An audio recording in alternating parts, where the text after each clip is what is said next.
শুভ সকাল আমার প্রিয় পরিবার। তো তোমরা সবাই কেমন আছো? আশা করি সবাই ভালো আছো, সুস্থ আছো, আমরাও ভালো আছি। আজকের থাম্বনেল আর টাইটেল দেখে তোমরা বুঝে গেছো আজকের ব্লগটা কি হতে চলেছে। হ্যাঁ বন্ধুরা, এই যে কদিন আগে গিয়েছিলাম, কদিন বলতে কি রবিবারে গিয়েছিলাম, তখন তো সেদিনটাই ঘুরে আসলাম। তো বললো যে সোমবারে এসো। এটা যেহেতু সোমবারের ব্লগ, মঙ্গলবারে তোমরা দেখছো, তো চলো কি হলো সেটা আজকে তোমাদের ডিটেলসে জানাবো। ঘুম থেকে উঠে সোজা দরজা খুলে দেখছি সূর্যি মামা উকি দিচ্ছে, মনে হয় লুকোচুরি খেলছে। সেরকম ভাবে দেখতে দেখতে উঠে গেল। আমিও ততক্ষণ দাঁড়িয়েছিলাম আজকে সূর্যি মামার ওঠাটাই দেখব। একদম সে নারকেল গাছের আগায়, দেখতে পাচ্ছ। আমার ক্যামেরাটা হয়তো অতটা দামি না, তাই তোমরা বুঝতেই পারছো না। ঝিলিমিলি করে উকি দিচ্ছে, আবার যেন লুকিয়ে যাচ্ছে, আবার একটু দেখছি, আবার যেন লুকিয়ে যাচ্ছি। ফাইনালি তখন একবার উঠেই যায়, তাই না? এরকম করে সূর্যি মামা রোজ উকি দিয়ে উঠে। 3 দিন তো দেখতেই পাইনি। এই যে দেখতে পাচ্ছ, ততক্ষণ আমি দাঁড়িয়েছিলাম, এবার যেন আলোর ঝলকানি দিয়ে ফাইনালি উঠে গেল, আর লুকাবে না। আর ঘুম থেকে উঠেই দেখছি পাখি পায়রা এক ঝাঁক করে একদিক থেকে ওদিকে, ওদিক থেকে সেদিকে যাচ্ছে। সকালটা বেশ যেন ভালোই লাগলো দেখতে। তারপরে বলছে মাছওয়ালা চলে এসছে, তো ল্যাঠা মাছ বলে চিল্লাচ্ছিল। তো ভাবলাম নিচে গিয়ে দেখে আসি। তো তারপরে দেখলাম যে ভালোই বড় বড় ল্যাঠা মাছ আর হচ্ছে মৌরালা মাছ, সব রকমের মাছ নিয়ে এসছে। তারপরে ভাবলাম আচ্ছা নিয়ে নি তো এখান থেকে কটা 500। তারপরে রিয়াকে পাঠালাম নিচে। এই যে ঘুম থেকে উঠে হাঁটতেই পারছে না, কোনো রকমে চোখ বন্ধ করে গেল, গিয়ে মাছটা নিয়ে আসলো। আর এবার আরেকবার যেতে হবে পয়সা দিতে। তো এই মাছগুলা, জ্যান্ত মাছগুলা জলে রেখে দিলে বেশ কটা দিন ধরে খেতে পারবো। একটা রান্না করলে সব সবজিতে মিশিয়ে দিলে তার ঝোলটাই টেস্টি। ভাবছি এগুলো রিয়াকে ঝোল করে করে খাওয়াবো। ওর শরীরে একদম রক্ত নেই, কমে গিয়েছে, শরীরটা ফ্যাকাশে হয়ে গেছে, আর খাওয়ার কোনো তার যেন রুচি নেই, খাচ্ছেই না। তো ওর জন্যই বিশেষ করে এগুলো নিলাম। এই যে জলে ছেড়ে দিলাম, লাফালাফি করছে। মনে হয় মাছগুলো বেশ কদিন থাকবে, তবে দেখা যাক। অনেকটা জলে রেখে দেব, আর 2 দিন পর পর জলটা চেঞ্জ করে দেব। গ্রামের মানুষ তো এই মাছগুলো খেতেই চায় না, শহরে কিন্তু অনেকে আবার পায় না। হ্যাঁ, ল্যাঠা মাছটা অনেকেই পছন্দ করে না, কিন্তু আমার খুব প্রিয় এই ল্যাঠা মাছটা। এই শীতের সময় যদি বড়ি দিয়ে, টমেটো দিয়ে বেশ সুন্দর করে রান্না করে রেখে দেওয়া যায়, তারপরের দিন সকালে খাওয়া যায়, তাহলে কিন্তু দারুণ লাগে, জমে যায়।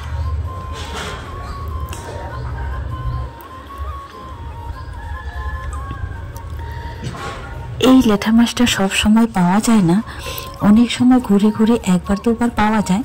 আমি যখন পাই তখন এটাই করি, অনেকগুলো 500 কিংবা 1 কিলো নিয়ে এরকম জলে রেখে দিই, মোটামুটি 15 দিন চলে যাবে।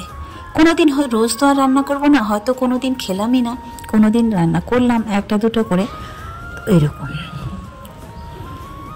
ওর শরীরটা তো অসুস্থ, কটা দিন ধরে বলছি, স্কুল বন্ধ করে দিয়েছে, যেতেই পারছে না। এখন রোদে এই মাদুরটা পেতে নিচ্ছে, এখন এখানে যদি বসে যদি পড়ে তো পড়বে, না হলে শুয়ে পড়বে। তো ওর জন্যই বিশেষ করে নেওয়া হলো। ভাবছি ও ওইখানে আমিও একটু বসবো, তো মাদুরটা পেতে বললাম পড়তে বসতে। বারবার যেন লঙ্কা গাছগুলোতেই চোখটা যায়, কি সুন্দর লাল পেকে পেকে আছে, তাই না? এখনো তুলিনি বন্ধুরা, কারণ কি বলতো, ঘরে যেহেতু লঙ্কা আছে আর দেখতেও একটা কি সুন্দর লাগছে, তাই তুলতেও যেন মায়া লাগছে। খেয়েছি প্রথমবারেরগুলা, অনেকগুলাই তুলে তুলে খেয়ে নিয়েছি, তারপরে যেগুলা লাস্ট সেগুলা দেখতে তো খুব সুন্দর লাগছে, ওই জন্য তুলিনি। আচ্ছা পাকা হয়ে ওখানে শুকিয়ে যাক, তখন না হয় তোলা যাবে, এই বলেই আর তোলা হয়নি।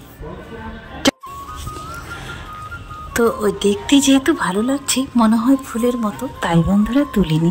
তোমাদেরকেও রোজ একটা না একটা করে দেখাতে পারছি, আর বিশেষ করে ফেসবুকে এই শর্টগুলো করছি। তো অনেক মানুষের অনেক ভালোবাসা পেয়েছি ওখানে। ফেসবুকে কিন্তু এই লঙ্কার রিলসটা অনেক দিয়েছি, আর অনেকেই অনেক লাইক কমেন্ট করেছে, ভালোবাসা দিয়েছে অনেকেই। তো ফেসবুকে আসলে ওইখানে আমার হচ্ছে বেশি আর কি ফলোয়ার আছে, তো ওইখানে বেশ খুব সুন্দর এই লঙ্কা গাছ থেকে গাছ পর্যন্ত, লঙ্কা পর্যন্ত যদি দেই প্রচুর ভালোবাসা পাওয়া যায়। তো বন্ধুরা, ফাইনালি আমাদের সব কিছু কমপ্লিট। এবার যাচ্ছি দুবনে, দোকানে যাচ্ছে, একটু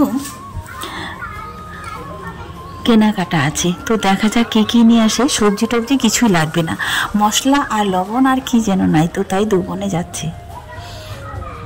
বেশি দূরে যাবে না, বাজার তো অনেকটা কাছেই, ওই বাজারে না গেলেও দোকানেই যাবে আর কি। এই পাশে যে মুদির দোকানটা আছে, এখানে তো অনেকেই বলি ভুসিমাল দোকান, আর আমরা বলি মুদির দোকান, তো সেখানেই যাচ্ছে।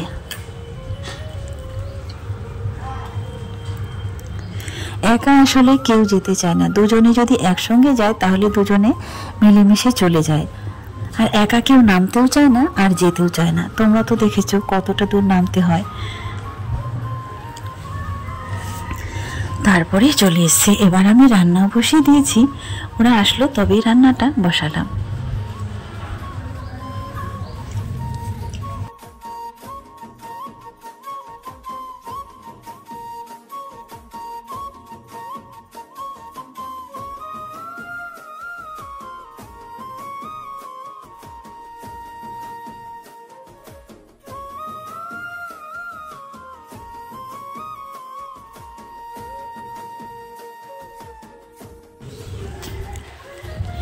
আজকে বেশি কিছু রান্না করব না। তারপরে বন্ধুরা, বলতে বলতে আমরা যখন রান্না করছি ভাবলাম ভাগ্য ভালো মাছটা কাটিনি।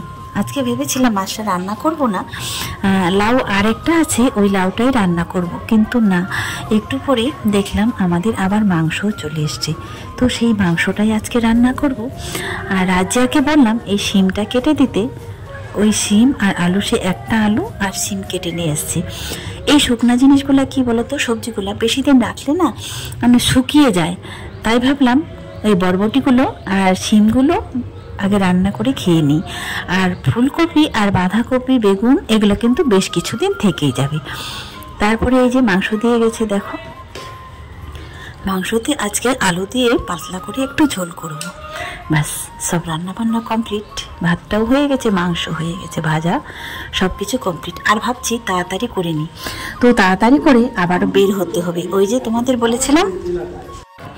তো খাচ্ছি আর ওদেরকে বলছি আজকে যেন ঘুরে না আসতে হয়, তাড়াতাড়ি যেতে হবে। ওই যে অনেকেই আমাকে কমেন্টে বলেছিলে হাসপাতালে যাওয়ার কথা, কিন্তু হাসপাতালে তো আগে গিয়েছিলাম বন্ধুরা। এখানে ফ্রিতে চোখ দেখানো হয়, এখানে ফ্রিতে যেখানে দেখানো হয়, চশমা দেওয়া হয় আর এমনিতেও দেখে, তো সেই জায়গাটায় নিয়ে যাব আজকে। কালকে তো ওই জায়গাটায় গিয়েছিলাম। অনেকেই আমাকে ফোন করে বলেছে যখন ওই ভিডিওটা আপলোড দিই, তো সবাই বলেছিল। তো চলো এবার ফাইনালি বেরিয়ে পড়েছি। রেডি হয়ে গেল, বলেছিলাম যে কালকে তো বন্ধ ছিল, এবার সোমবারে, তো আজকে যেহেতু সোমবার, তো চলো আজকে এখন যাচ্ছি। জানি না আজকেও পাবো কি না, তো রিয়া যাচ্ছে আর রাজাকেও নিয়ে যাচ্ছি। তো রিয়াকে এই জন্য নিয়ে যাচ্ছি যে হতে আমার মনে হয় সন্ধ্যা হয়ে যাবে বাড়ি ফিরতে ফিরতে, আর সন্ধ্যাবেলায় হচ্ছে এত বড় বাড়িতে একা থাকবে, ভয় পাবে, তো তাই হচ্ছে নিয়ে যাচ্ছি। কারণ উপরে তো কেউ নেই যে কারোর সঙ্গে কথা বলবে কিংবা সময়টা কাটাবে, সেরকম কেউ নেই, তাই ওকেও সঙ্গে নিয়ে চলে যাচ্ছি, একসঙ্গে চলে আসবো যতটা দেরি লাগে। তো বন্ধুরা, ফাইনালি যখন আমি গিয়েছিলাম তখন সেখান থেকে শুনে আসলাম যে বলল একটা ড্রপ দিয়েছে আর কিছু খাওয়ার ওষুধ দিয়েছে। তো তারপরে যেহেতু এটা চোখের ব্যাপার, ডাক্তারও তো দেখে ভয় পেয়ে গেছে, আর একে তো ছোট্ট মেয়ে মানুষ, তারপরে চোখের প্রবলেম, এটা অটোমেটিকই সবাই চমকে যাবে।